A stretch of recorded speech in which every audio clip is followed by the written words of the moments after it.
So by way of introduction, this is Johan Rockstrom. Dr.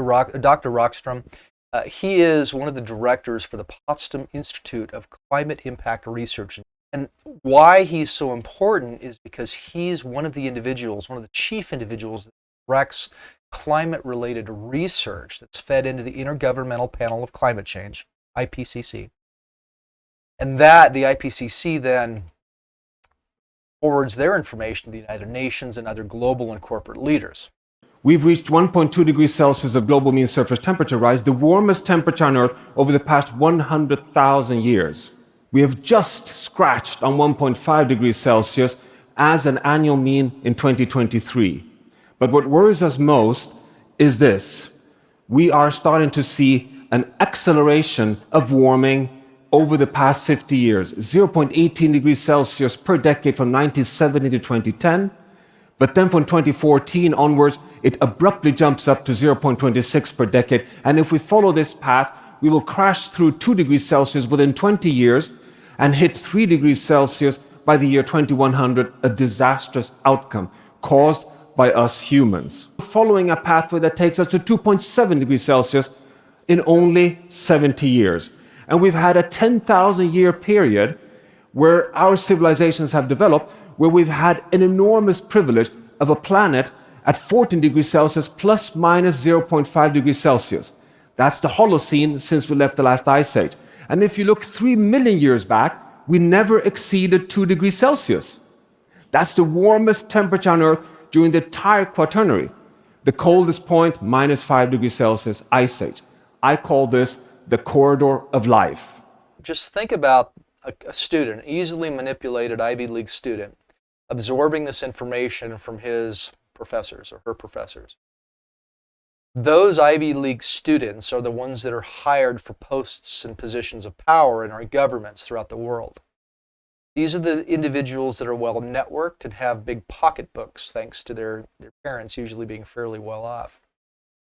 So consider this combined group of individuals at these Ivy League schools. Forecast what's going to happen in the future. One thing that's really interesting is there's a recent study done where these Ivy League students were surveyed in terms of whether or not they felt it was justifiable to use fraud in elections if they were achieving their righteous ambitions, righteous goals. And a very large minority indicated that they were in favor of that. How many individuals in this collective group, these power brokers of the world, how many individuals would it take to pass legislation, be involved in media, position themselves in terms of the judges of our country, our world, where they can pass laws, where they can achieve goals that may not be popular to the American people? And furthermore, what would it take? I don't know, maybe ballot harvesting or mail-in ballots across the board to tweak an election, maybe even engage in fraud without being able to prove it. It really makes you think. Motive. Is there a motive? Is there means? Yes. Is there opportunity? Yes. Means, motive, and opportunity. Buffering capacity is the Earth system's ability to dampen shocks and stress. Like, for example, soaking up greenhouse gases in intact nature on land and in the ocean. And so far, Mother Earth has been so forgiving. Here we have the evidence. What you see here is the hockey stick of fossil fuel burning in red and deforestation in yellow. Is it this tremendous climate forcing that has caused the 1.2 degrees Celsius climate crisis so far? The answer is no. 53% of the carbon dioxide from fossil fuel burning and land system change have been soaked up by intact nature on land and in the ocean. It's only the blue sliver you see here, which remains in the atmosphere, causing the climate crisis so far. Did you know that the latest science showed that the part of the Amazon rainforest, planet Earth's richest biome on terrestrial land, has already tipped over and is no longer a carbon sink? It is today a carbon source. Did you wonder about Bolsonaro? Why he was targeted by the legal system in Brazil? Isn't this interesting? So Bolsonaro was basically the president of Brazil a couple of years ago, a few years ago. He was specifically targeted by just a series of, I don't know how you refer to him other than as trumped up charges. The legal system was stretched to the point that anything imaginable was used and shaped against Bolsonaro. And of course, the media ran with headlines that he was corrupt, and consequently, he lost to a socialist presidential candidate. But the reason he was targeted was because he was opening up Brazil's Amazon basin to settlement, to deforestation, to farming. He was a fairly popular president based on those principles. But the powers that be, those Ivy Leaguers that matriculated up into positions of power, they recognized Bolsonaro as a threat to the global harmony of sustainable living. He was targeted. Sounds kind of familiar, doesn't it? The media colluded in terms of talking points. He was ejected in favor of a genuinely corrupt individual, Lula. So it is kind of interesting how this works. This is the latest data on sea surface temperature across the ocean. What you see here is from 1980 until today, how gradually the ocean surface just gets warmer and warmer. It's actually warming all the way down to 2,000 meters depth. This is well understood in science. It's a deep concern. It's well represented in the climate models. We understand it. Then suddenly in 2023, something happens. Temperatures just go completely off the charts, 0.4 degrees Celsius outside of the warmest temperature in previous years. 2024, it just continues. What is happening? We do not know, but the candidate number one is the energy imbalance caused by us humans. Are we at risk of pushing the planet out of the basin of attraction, the stability of the planet where we've been since we left the last ice age, the extraordinarily stable Holocene state? And if we pushed ourselves outside, drifting away unstoppably towards a hothouse Earth where we get self-amplified warming and losing life support on Earth. Okay, so let's just think about this. If you have money, if you have the education as a student at one of these Ivy League universities, and based on this information, if you have the motive, what would you do? If you honestly believe that the future of humanity's dependence on a stable Earth is at risk, what would you do? What are the limits that you would be willing to cross? Just ponder that. I think anybody that considers that, even for a short moment, will come to the conclusion that the powers that be will do everything they can to overcome the dependence on fossil fuels that we as a society have, and will overcome our quality and standard of life. It begins to make sense now, Klaus Schwab's statement from the World Economic Summit, where he stated that by 2030, we'll own nothing and be happy. What you see here are the 16 tipping element systems on the y-axis, and in red you see the uncertainty range, the best estimates in science. Darker the red, the higher the risk of tipping. It's the temperature levels at which they're likely to cross the thresholds. The average temperature at which they are likely to tip is the yellow circle lines you see here. What this tells us is the following. 5 of these 16 are likely to cross their tipping points already at 1.5 degrees Celsius. The Greenland ice sheet, the West Antarctic ice sheet, abrupt thawing of permafrost, losing all tropical coral reef systems, and collapse of the Barents Sea ice. Just the 2 ice sheets hold 10-meter sea level rise, which would be unstoppable on the long term. But there's one red thread in science for humanity, in the scientific message, and it's this. The more we understand of the Earth system, the higher is the risk. And here is the proof.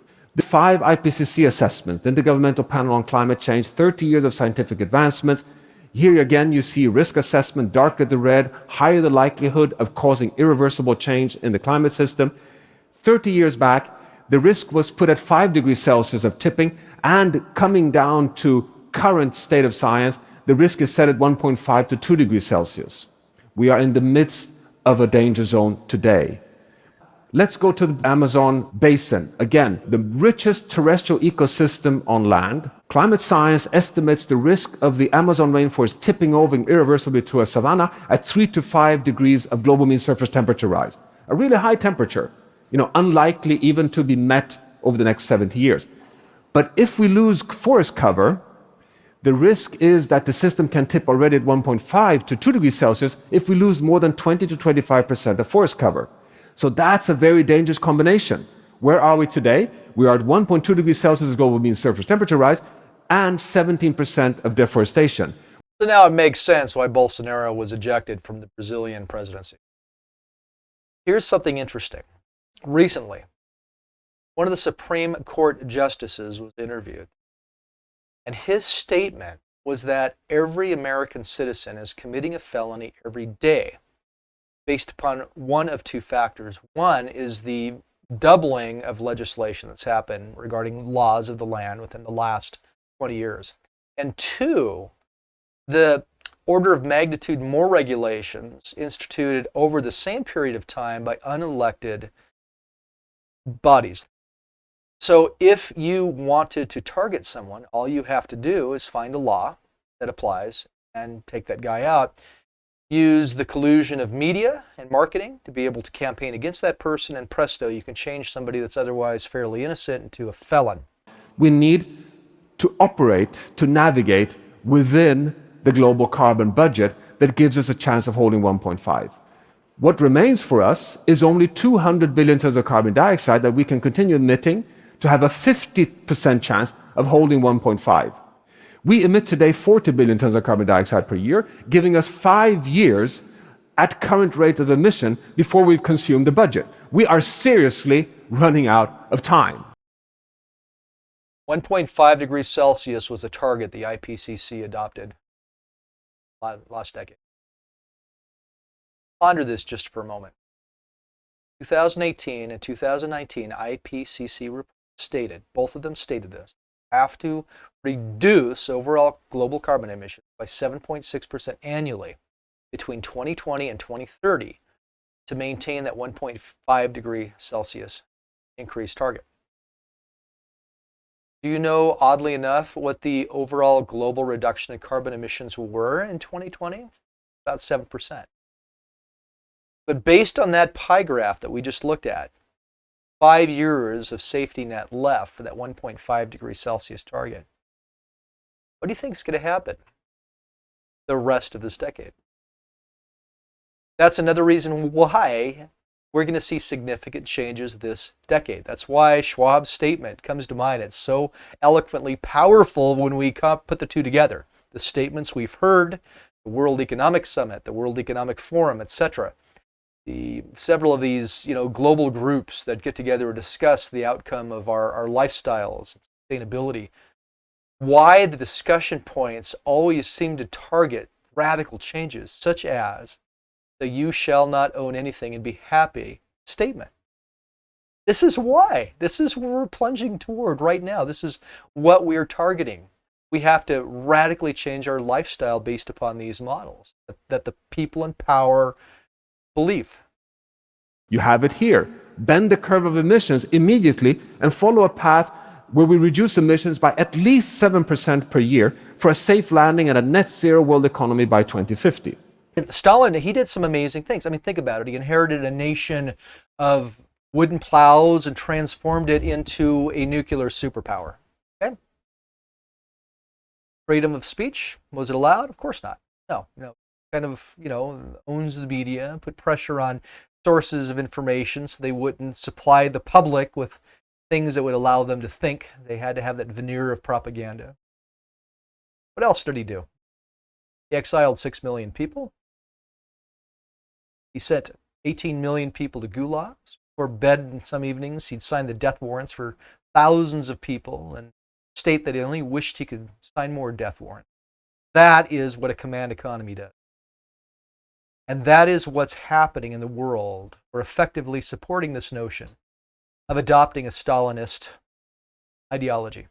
We actually have evidence that we've reached a pivotal point, not only in terms of risk, but also in terms of opportunity to transform the world towards a safe and just future for humanity. Linear change is no longer an option. The only option is exponential change. What's interesting about agriculture, you have to fundamentally transform agriculture to meet the goals. And what does that mean?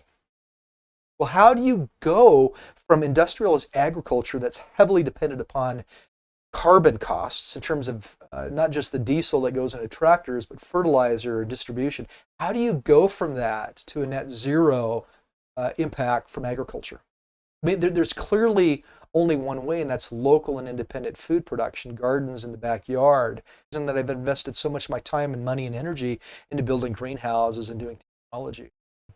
Take it for what you will, but something's going to change. And it's going to probably hit the poor people the hardest. Hey, thank you for your time. Have a good day.